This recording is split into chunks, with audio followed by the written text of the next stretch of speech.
Introduction.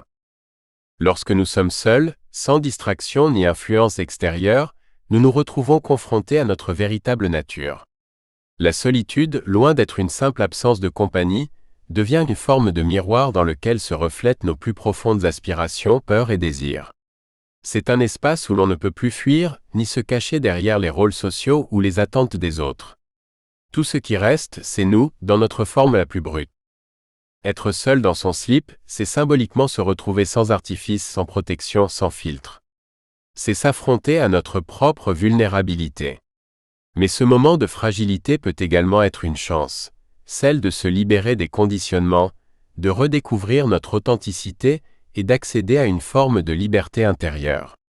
En nous débarrassant de tout ce qui n'est pas nous, nous pouvons enfin poser des questions essentielles. Qu'est-ce qui nous définit véritablement ? Quelles sont nos valeurs profondes ? Et comment cette solitude, loin d'être une contrainte, peut-elle devenir un levier de transformation ? À travers ce livre, nous explorerons cette expérience unique et parfois déstabilisante, en offrant des pistes pour apprivoiser la solitude et en découvrir la richesse. Car paradoxalement, c'est dans l'isolement que nous pourrions trouver la clé de notre plus grande liberté, celle de nous accepter tels que nous sommes, sans jugement ni attente. Ce voyage intérieur nous invite à une réflexion profonde sur la nature de la solitude, du soi et de la libération personnelle. Chapitre 1 : L'inconfort de l'isolement. Être seul dans son slip n'est pas seulement une expérience physique, mais avant tout mentale et émotionnelle. Ce moment de solitude, dans sa forme la plus brute, nous déshabille bien au-delà de ce que nous portons en apparence. C'est un état de vulnérabilité absolue, un retour à l'essence de ce que nous sommes vraiment, sans distractions extérieures. Dans cette image de nudité, la notion d'intimité devient plus qu'un simple concept, elle se fait tangible, crue et indiscutable. Physiquement, l'inconfort peut être simple à décrire. Il suffit d'imaginer le froid, le manque de protection ou la gêne d'être vu dans un état aussi élémentaire. Mais l'inconfort mental et émotionnel qui l'accompagne est bien plus complexe. Lorsque nous nous retrouvons seuls, dénués de toute couverture sociale, d'apparence ou de rôle, nous nous retrouvons face à une réalité brute, sans artifice. C'est là que la véritable confrontation avec soi-même commence.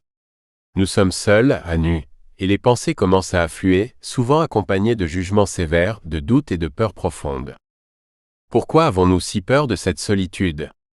Pourquoi cette image de notre propre nudité émotionnelle nous est-elle si insupportable ? La réponse réside dans notre relation avec le regard extérieur. Dans nos sociétés modernes, nous avons été conditionnés à éviter toute forme de vulnérabilité. Nous portons des masques, nous camouflons nos failles, et nous nous efforçons de présenter une version de nous-mêmes qui soit acceptable, voire admirée par les autres. Lorsque ces masques tombent et que nous sommes exposés dans notre plus simple appareil, nous ressentons un malaise immédiat. La nudité émotionnelle dans ce contexte est terrifiante. Nous avons peur de ce que nous pourrions découvrir sur nous-mêmes dans ce silence brutal, sans le filtre des interactions sociales. Nos imperfections, nos insécurités et nos failles sont soudainement évidentes. Cette solitude fait naître des questions fondamentales.